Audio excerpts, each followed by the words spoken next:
3 months ago, my wife returned from a corporate summit in Chicago, and I swear to God, it was like they sent someone else back in her place. I know how that sounds. Like I'm exaggerating. I'm not. It didn't happen instantly. She didn't kick down the door, denounce our marriage, and throw her wedding ring into the fireplace. No, it was more like slow, invisible erosion. A gentle war on our normal. The first red flag was language, small at first. She began using these corporate-sounding phrases that made me feel like I was attending some HR training I hadn't signed up for. Emotional labor, she said once, out of nowhere, while we were folding laundry. I asked her what she meant, and she looked at me like I was a remedial student. You know, the burden of having to keep track of everything, social calendars, errands, birthdays, emotional needs, all of it. Isn't that just life? I asked, genuinely confused. She didn't answer. Just gave a tight smile like I had confirmed some internal theory she was working on. Other terms started showing up like weeds in our conversations. Patriarchal dynamics. Uncompensated domestic management. Invisible expectations. Words that weren't a part of her vocabulary 2 weeks prior were now being tossed around like furniture in a storm. When I asked where this was coming from, she waved it off. Just a few panels I attended. It was eye-opening, that's all. I tried to keep an open mind. I really did. I figured she'd just been exposed to some new ideas that maybe she needed to talk through them. That's what a good husband does, right? He listens. He doesn't get defensive. I nodded, took it in, asked questions. Even Googled a few terms in secret so I wouldn't sound ignorant. But it wasn't just the ideas, it was her tone. Something about the way she said things had changed. It wasn't just insight she'd brought back from Chicago. It was edge. There was a tightness in her voice that hadn't been there before. A low simmer of bitterness, like she had looked back at our entire relationship with fresh eyes and didn't like what she saw. Then came the night I found the receipt. I wasn't snooping. I know that's what she'd say if anyone asked, but I wasn't. Her coat was hanging on the chair by the door, the way it always is when she's in a rush. I went to grab my own and felt something crinkle in the pocket as I moved hers out of the way. Curiosity got the better of me. I pulled it out. A receipt. Rooftop bar. 2 cocktails. 1 appetizer. A place I'd never heard of and definitely not somewhere she and I had ever been together. The kicker? The date. Same night she told me she was too wiped from back-to-back panels to attend the evening networking event. Said she was going to stay in and order room service. I stared at that slip of paper for a long time.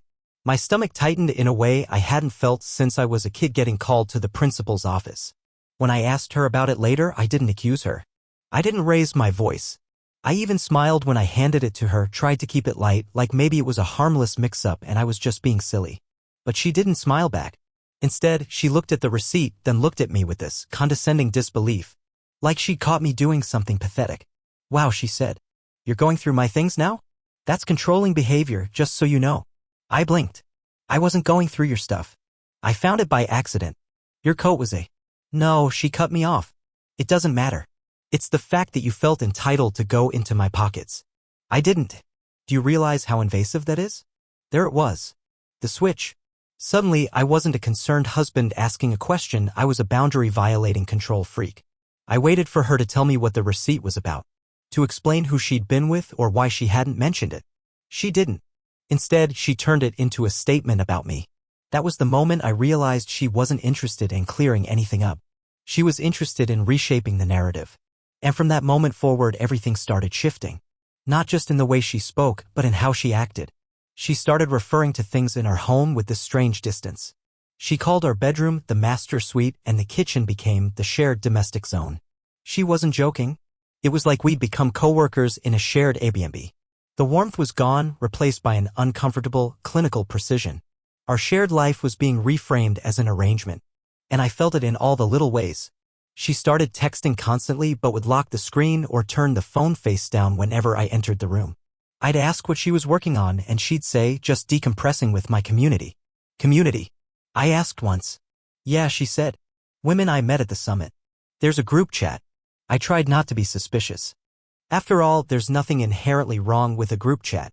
But I never heard her laugh at her phone anymore. There were no silly memes, no quick bursts of joy. It was all tight-lipped typing and silence. Like she was reporting to someone.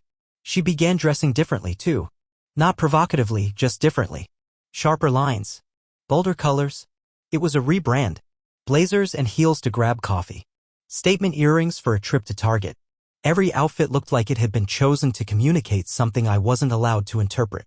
I remember walking into the living room one night and catching her sitting cross-legged on the couch with a legal pad and colored pens. She didn't notice me at first. She was writing something with quick, precise strokes. When I asked what it was, she casually flipped the page over and said, "Just reflecting." Later that night, I checked the pad when she wasn't around. One of the pages had a title written in bold red letters, "Mental Load Scorecard." Below it was a list of domestic activities: laundry, grocery planning, meal prep, dentist appointments, thank you notes, remembering birthdays, with tallies and color codes next to each one. Some of the lines had annotations next to them like, "Did this while Mark was watching TV," or "He forgot again." I didn't know what to make of it. Was it for therapy? For herself? Was she planning something? When I brought it up gently, she snapped the pad shut and said, "It's just a tool for accountability. Don't make it into a thing." But it was already a thing. Everything was becoming a thing. She started tracking who did what. She began setting expectations like we were reviewing a contract. The word partnership got thrown around more and more, but never with warmth, only with warning. Like if I didn't meet some invisible quota, I was violating the terms of the agreement. I missed her. Or the version of her I used to know. The one who used to sit barefoot on the kitchen counter, eating ice cream from the tub. The one who used to fall asleep on my chest halfway through a movie. The one who laughed, not performed laughter, but the real kind that came from the gut and made her snort sometimes. That woman didn't come back from Chicago. In her place was someone evaluating me. Like I was part of a structure she needed to critique, reform, or maybe escape from entirely. And deep down, I think I knew this wasn't going to be fixed with a conversation or a couple's retreat. Something fundamental had shifted in her. And I didn't know if I could reach her again. After the receipt incident, I stopped trying to explain things away. Before that night, I chalked her shifts in personality up to temporary burnout, new ideas, maybe a mid-career recalibration. Nothing to panic over. But after she flipped the script on me so effortlessly, made me feel like the guilty party for asking a simple question, I started watching more closely. And what I saw wasn't just change. It was drift. Not physical. Emotional. The first sign? Her phone. That thing became an extension of her hand. It followed her everywhere. Bathroom. Bedroom. Even to the laundry room where she used to leave it behind without a second thought. Now it was always within reach, screen always face down. She started putting it on silent too. No more chirps or buzzes, just furtive glances and quick-typed responses whenever I left the room or turned my back. I once asked if she was expecting important messages. She gave me a look like I'd asked if she was cheating on her taxes. "No," she said. "I just don't want to be constantly interrupted. It's about boundaries." I nodded like I understood. But I didn't. Not really. Her boundaries seemed to multiply every week, and they all served the same purpose, creating distance. She used to share everything: random dreams, stupid texts from her coworkers, long rants about bad meetings. Now she'd come home and offer nothing. Just silence or vague comments like, "Work is a lot right now," or "just drained." At first, I offered support. I made dinner more often, gave her space, asked thoughtful questions. But no matter what I did, she stayed just out of reach. I began to feel like I was dating a hologram. Physically present, emotionally absent. Her wardrobe evolved next. The clothes weren't just different, they were intentional. Her old style was casual elegance. Think cardigans, ankle boots, relaxed jeans, soft scarves. Comfortable. Hers. Yeah? Everything was sharp. Geometric. Deliberate. Power suits in bold colors. Angular accessories. Matte lipstick in deep, dramatic shades. She started wearing heels around the house like she was prepping for a TED Talk. I complimented her once. "You look amazing." She said, "I'm not dressing for compliments anymore, Mark. I'm dressing for alignment." I didn't even know what that meant. It wasn't just her look, it was her posture, too. She moved differently. Straighter. Less softness in her shoulders. Like she was always preparing for confrontation, even when she was making coffee. She read more now, but not the cozy thrillers or self-help books she used to leave in piles by the nightstand. Now it was stuff with titles like The Equity Illusion, Mental Load Theory, The Gendered Economy of Love. She'd underline passages and leave the books face up like breadcrumbs. I tried to engage. Asked her what she thought about one of them. She replied without looking up, "I think I've been underestimating the cost of domestic compliance." I didn't even know what to say to that, so I didn't say anything. Then came the data. One Sunday morning, while cleaning out the email inbox we shared for household stuff, bills, subscriptions, travel plans. I noticed a draft saved in the folder. It was a spreadsheet, untitled, but the file preview was visible. It wasn't financial. It was a chore chart, but not for balance, for proof. Columns labeled, initiated by, followed through, reminded repeatedly, and observed gratitude. Rows for every imaginable task. Garbage, dishes, birthday planning, vacuuming, pet meds, dry cleaning, guest bed preparation. Next to each, color-coded boxes, timestamps, notes like he said, "I'll get to it, never did," or "I had to ask 3 times." It was less of a list and more of an audit. Later, I found a physical version tucked under her planner. Titled in all caps, Mental Load Scorecard.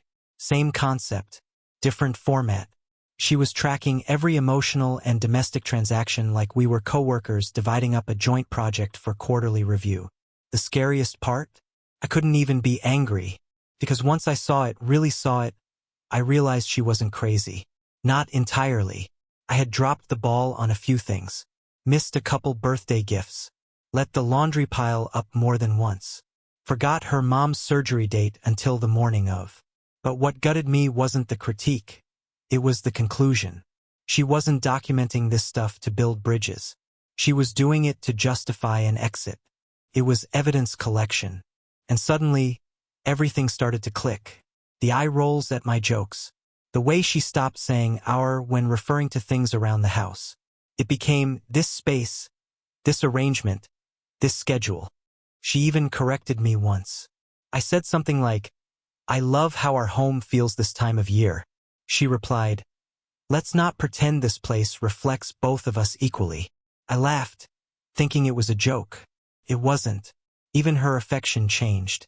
She used to grab my hand while watching TV, touch my knee absent-mindedly while talking, kiss me on the cheek while passing behind my chair. That stuff evaporated. Not declined, disappeared. It was like trying to hug smoke. And not once did we have a blow-up. Not a single screaming match or emotional storm. Just absence. Like I was slowly becoming invisible in my own life. She still slept beside me. Still wore the wedding band. Still showed up to dinner. But she wasn't with me. Not really. One night I really asked if something was wrong. She stared at her plate and said, "I'm just learning how to center myself." "You can do that with me?" I said, trying not to sound desperate. She didn't answer. Later that week, I found a journal page open on her side of the bed. I wish I hadn't read it, but I did. At the top, she had written, "I'm starting to feel more whole, less guilty for wanting more." Below that, "Maybe it's okay to evolve past a version of love that served who I used to be." The words stuck with me like splinters. Evolve past. Not grow together. Not rediscover. Evolve past. I didn't know what to do with that. The house got quieter. We moved through it like polite roommates. I kept trying, cleaned more, cooked, asked about her day, left notes. She acknowledged them but never reciprocated. Not maliciously, just emptily. And then, one evening, she mentioned someone new at work. A man, Nick, the brilliant strategist from the Chicago office, she called him. Said he completely redefined how she thought about systemic bias in team hierarchies. It was offhand, like she was talking about a keynote speaker, but she brought him up again, and again, over dinner, in the car, once while brushing her teeth. I pretended not to notice at first. I even asked questions. "What's his deal? Is he married? Seems like you're impressed." She shrugged every time. Casual. But that tight-lipped smile would creep in. The one I hadn't seen since before Chicago. The one that wasn't for me anymore. That's when I realized I wasn't paranoid. I was witnessing a departure in slow motion. Whatever version of her came home from that summit wasn't mine. And every day, I felt her getting further and further away. By the time her company announced the welcome event for their new director, I knew I was going to catch her. I don't mean I hoped to. I don't mean I had a hunch. I mean I knew. The kind of knowing that settles into your bones after weeks of silence, observation, and all the subtle, incremental ways your reality stops making sense. And you stop making excuses for it. The invitation came via email, forwarded from her inbox, almost as an afterthought. Hey, her message read, might be a good idea to come to this. Lots of eyes. Be social. That was it. No warmth, no looking forward to seeing you, no inside joke or little smiley face. Just instructions. Be visible. Perform presence. She called it a professional social. Said she was helping set up early so I should arrive fashionably late, let the room breathe a bit before you drop in. I said okay and left it at that. No emotion. No suspicion. I wanted her to think I'd accepted our new normal. But the truth was I had already mapped out my plan like a man preparing for a storm he couldn't stop but refused to ignore. That night, I dressed in the charcoal blazer she liked, a safe choice, clean lines, nothing flashy. I drove across town with my stomach in knots. Not from fear or panic, but anticipation. There's a strange calm that comes when the worst thing you can imagine has already unfolded in your mind 100 different ways. You stop being afraid of the moment. You start watching for it. The venue was one of those hybrid rooftop lounge spaces, half glass, half air, dotted with string lights and rented optimism. The kind of place built for Instagram and overpriced cocktails. I stepped off the elevator into soft music, murmured laughter, and that humid, buzzing air that always seems to cling to these kinds of events. I scanned the room once, then again. She wasn't immediately visible. But I didn't panic. I moved slowly, deliberately. Clusters of coworkers stood in circles, sipping drinks, clutching little plates of catered ambition. I nodded at a few I vaguely recognized from her descriptions, the woman who always wore bold lipstick, the tall guy from the finance team who had a thing for watch collecting. No one stopped me. I was a prop. A husband-shaped accessory. And then, near the far end of the deck, just under the glow of a heat lamp, I saw her. She was laughing. Her head tilted back, her hand on someone's arm, someone standing too close. Nick. I knew it was him before she even turned. He fit the description. Tall, clean-cut, business casual but curated. Crisp shirt, no tie, sleeves rolled just enough to say strategist, not analyst. And more than anything, he looked comfortable. Familiar. Her hand lingered on his wrist longer than any joke could justify. He leaned in, whispered something, and she smiled. Not politely, in asterisk mately. Her whole face softened, eyes narrowed slightly, lips pressed together in a way I hadn't seen in months. It was the kind of smile people save for someone they've already imagined undressing. Then he brushed a strand of hair from her face. And that was the moment. Not the touch, his touch, but her reaction. She didn't flinch. She didn't step back. She melted. Just slightly. But enough to shatter the thin lie I'd been holding onto, that this was just a phase, a self-help spiral, a temporary unmooring. She saw me before he did. It was like a camera flash went off in her brain. Her smile died instantly. Not faded, died. Her posture shifted, jaw tightened, eyes darted to the side. I watched her recalibrate in real time. Nick turned, followed her gaze, and stiffened. His hand dropped. He took a full step back. Not fear. Just instinct. Like he knew he had been caught doing something wrong and wasn't sure how to spin it yet. I didn't move. I didn't make a scene. I just stared. She blinked at me, calculating. I could see it, the exact moment she realized there was no version of this she could narrate into innocence. No plausible deniability. No calendar error. No receipt to lose. We stood like that for maybe 5 seconds. Long enough for both of us to understand what had just happened. Then someone nearby bumped into a chair, spilling ice across the floor. The moment passed. Conversations resumed. Music swelled. The world spun on indifferent. I walked to the bar, ordered a drink I didn't want, and stood with my back to them.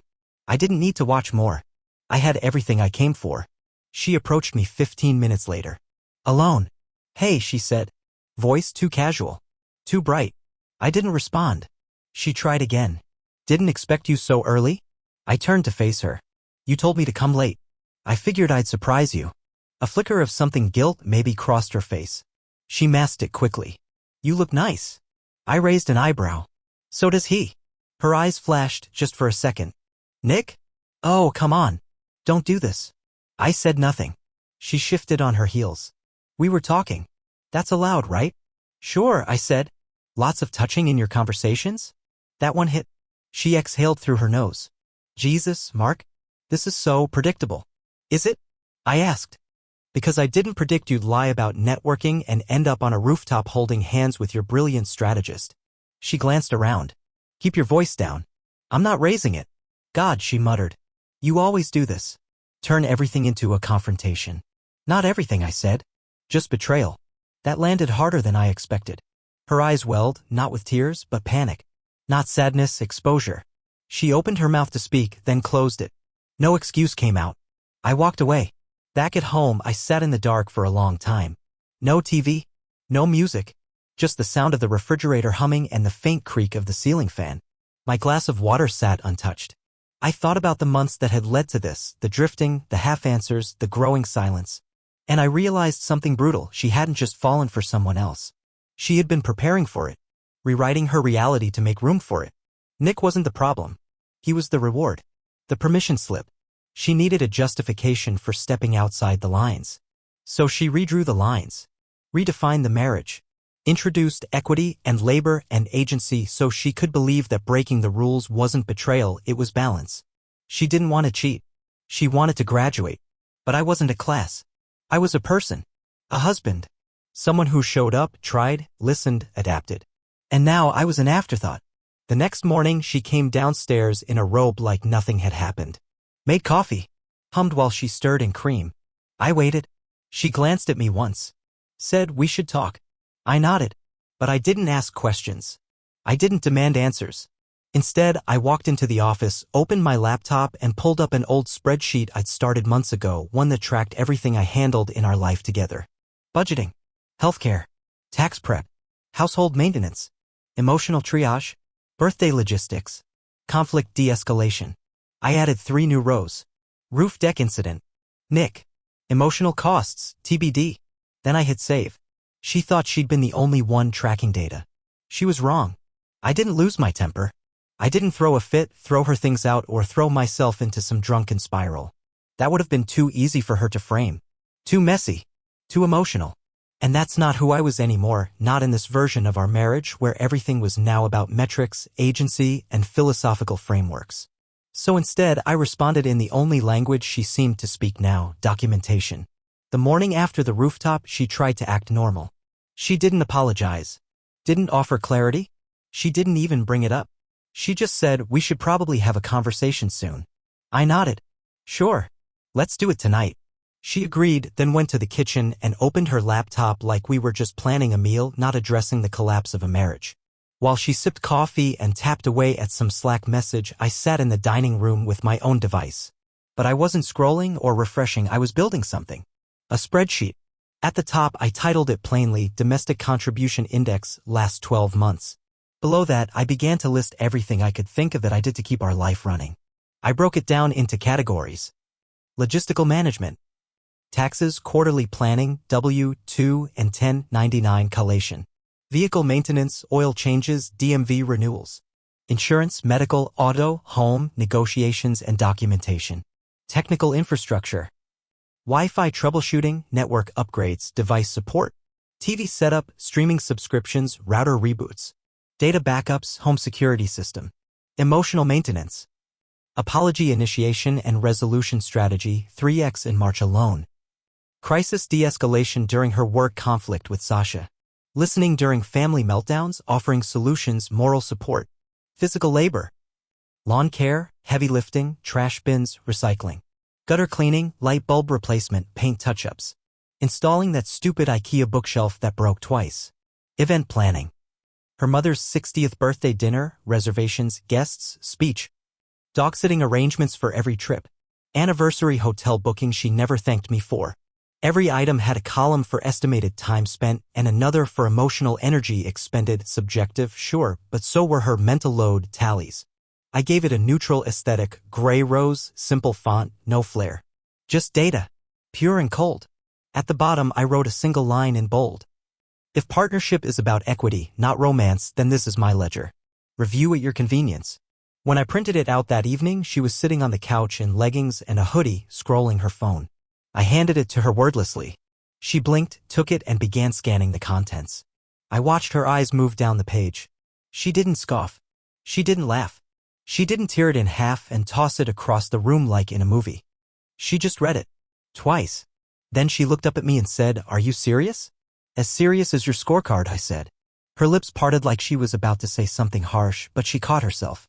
Instead, she placed the paper on the coffee table and leaned back slowly. "This is petty," she said. "You know that, right?" "No," I said. What's petty is pretending an asterisk Macy can be replaced by Excel. She looked away. I let the silence stretch. Did you make this because of Nick? She finally asked. No, I said. I made this because you replaced communication with performance reviews. I just figured I'd show you I know how to speak that language too. That shut her up for a while. She sat there, arms crossed, eyes fixed on the printout like it might rearrange itself into something she could argue against. Eventually she said, "You're not being fair. I've contributed too." "I didn't say you didn't," I replied. "But if you're going to log every time you unload the dishwasher or remind me to book a dentist appointment, then I'm going to log the hours I spend fixing our Wi-Fi, comforting you when your sister screams at you, or being the only one who remembers when the dog needs his meds. This is marriage, Mark. It's not a competition." "You made it one," I said calmly.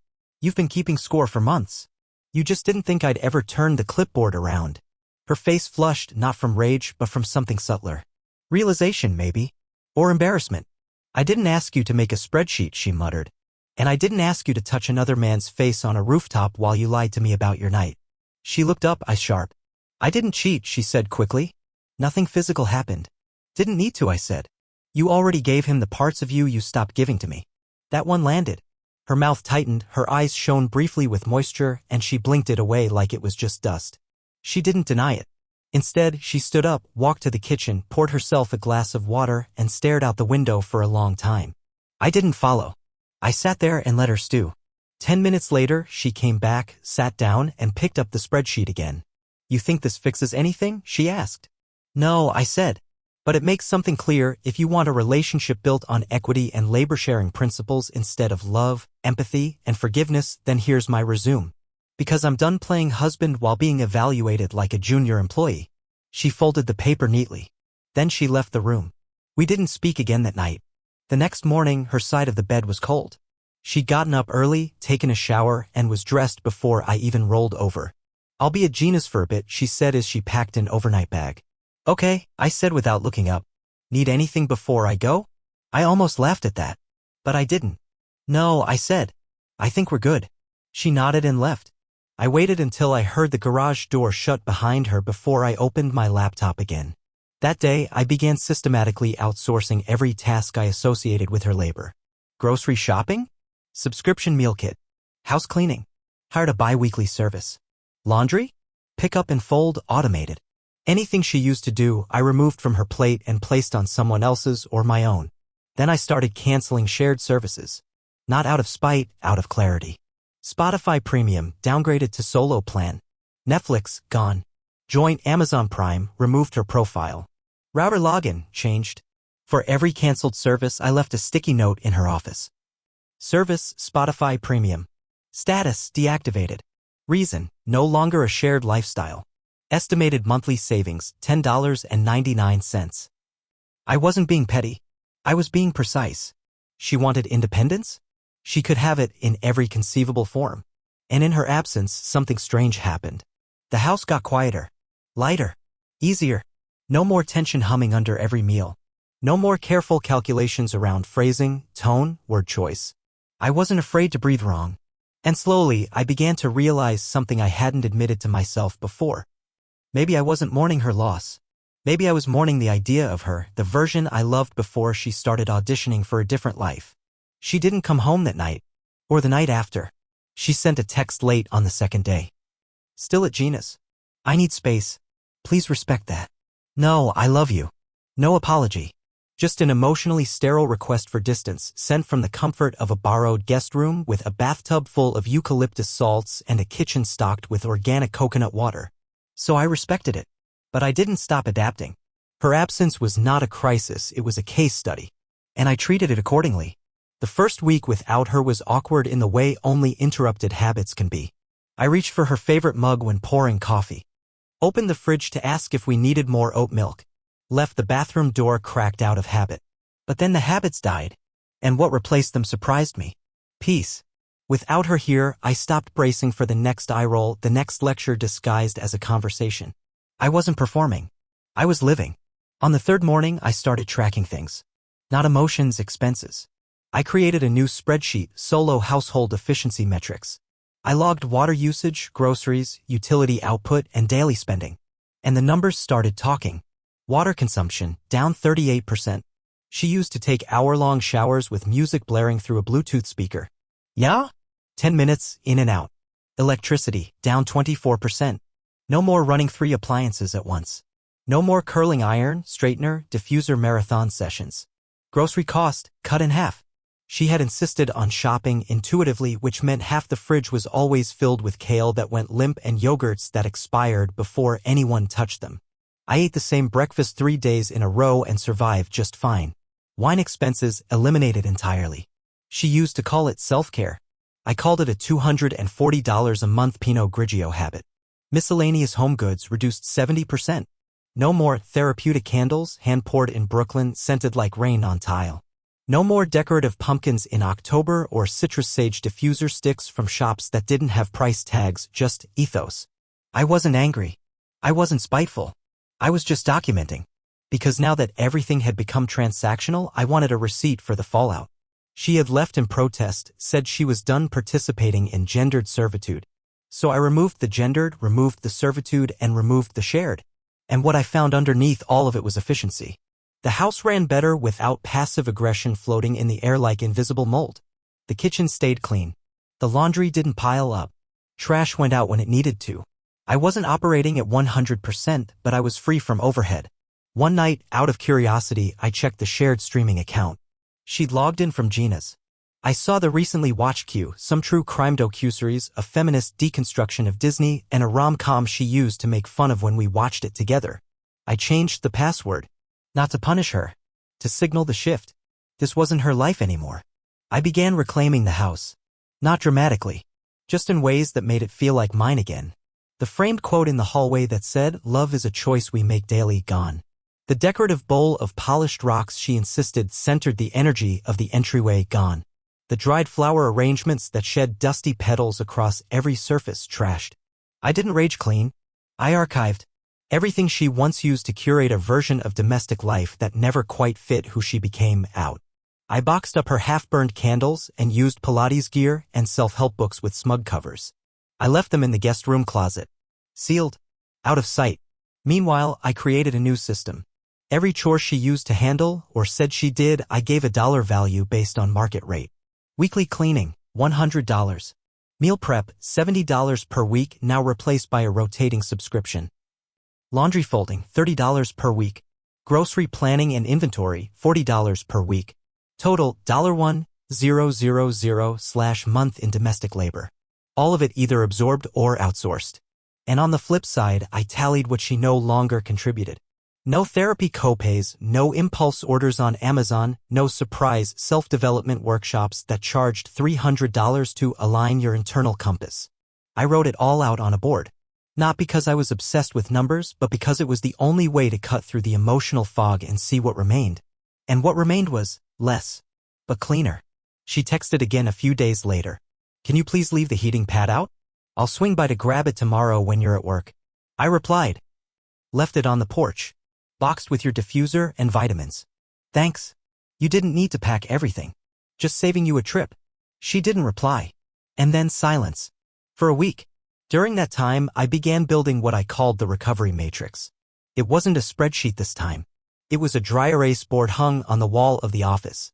3 columns: emotional load, operational impact, and an asterisk Macy deficit.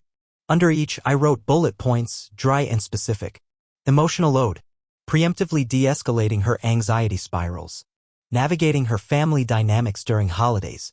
Reassuring her after every work conflict. Operational impact. Taking on full digital admin of the household. Meal planning, calendar syncing, reminders. Errands delegated, now handled. An asterisk Macy deficit. No physical affection since Chicago. Conversations now resemble HR feedback. 0 laughter not related to sarcasm. Once I finished, I stared at the board. It was absurd, but also brutally honest. We hadn't had a marriage in months. We'd had a shared environment punctuated by strategic check-ins and passive detachment. And once she stepped out of that environment, I didn't feel collapsed, I felt clear. One night, around 11:30 p.m., I got another message. "This is harder than I thought." No context. No follow-up. I didn't reply. She came by the next afternoon while I was at work. Took the box from the porch, left her key in the mailbox. I found it when I got home in a little Ziploc bag with a handwritten note. I'm staying with Gina a bit longer. Not sure what I'm doing. Just trying to figure out what I believe about all this. I know you probably think I've become someone else. Maybe I have. I don't expect you to wait. I just wanted to be honest. There it was. Not a confession. Not a plan. Just a shrug in note form. So I pinned it to the fridge. As a reminder. That weekend I cooked for one. Watched the shows I liked. Played my old records. Cleaned the garage. Listened to the silence. And for the first time in a long time, it wasn't loneliness I felt. It was relief. 2 weeks passed. The silence held. I didn't reach out and she didn't return. But the absence stopped feeling like a protest. It felt like limbo. Then, one rainy Tuesday morning, I opened the front door to leave for work and there she was. Standing on the porch in a long coat, hair wet, eyes tired. No suitcase, no performance. Just her. "Can I come in?" she asked. I didn't move at first. Just looked at her. The woman who had once kept spreadsheets on my shortcomings now looked like she hadn't slept in days. She stepped inside slowly. No hug. No contact. Just presence. The air between us felt stiff, but not angry, just foreign. She sat at the kitchen table, looked around like it was a museum of her former life. And then she said, "Living alone, it's not what I thought it would be." I didn't respond. Just waited. "I thought I needed space," she continued, "to feel free. But it just made me tired. Gina's place is cramped. Everything's expensive. I Uber everywhere. I'm spending $18 on smoothies I don't even finish. I thought independence would feel like empowerment. But it feels like maintenance." She looked up at me then, and something about her face had changed. She wasn't defensive. She wasn't explaining. She was just telling the truth. "I got swept up," she said. "In ideas. People. Language. It made me feel like there was only one acceptable way to be strong. But all it did was make me cold." I pulled out a chair across from her. Sat down slowly. "I'm not asking to move back," she added quickly. "I just want to talk. Really talk. Without lectures. Without slogans." I nodded. "Then let's start there. But it has to be real." She agreed. That night, we sat on the couch not as a couple but as two people sorting through the wreckage of something they both built and both broke. No defenses. No posture. Just honesty. We started small. One conversation turned into a few. Then a routine. She didn't move back in, but she came by. Not with assumptions, but with questions. Not to perform, but to understand. Together, we drafted what we called a living agreement. Not legal. Not binding. But deliberate. It had rules. Clear ones. No more private group chats that replaced actual discussion. No more we *p*nized ideology. Appreciation had to be spoken, not implied, assumed, or tracked. We set scheduled check-ins. Not performance reviews. Conversations. We made a transparency pact. No secrets, digital or emotional. Passwords weren't surveillance, they were symbols. Symbols of trust.